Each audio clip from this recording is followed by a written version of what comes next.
Io me lo ricordo mentre mi guardava al mattino, quando mi ero appena svegliato.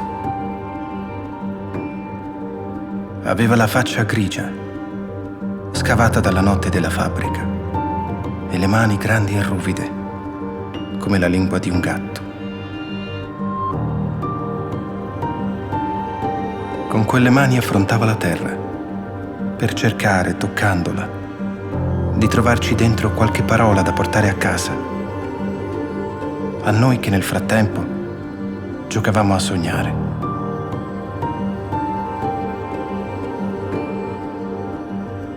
Chiunque se ne vada da qui sogna di ritornare, perché qui le radici ti inseguono per dirti: aspetta, lasciaci parlare.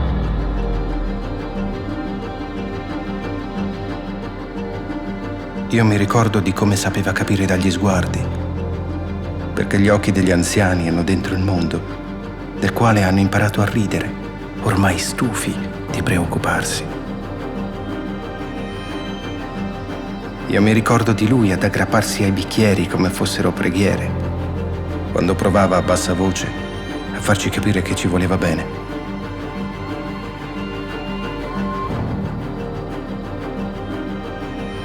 C'è qualcosa che non capiremo mai, dentro ogni parola, e ci mancherà sempre qualcosa.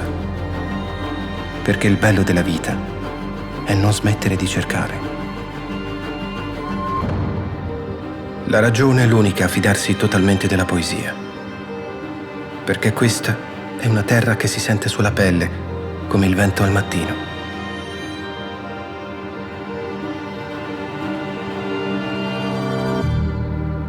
Il Carso è il nonno con cui vorremmo ancora poter parlare e che non ci dirà mai l'ultima parola.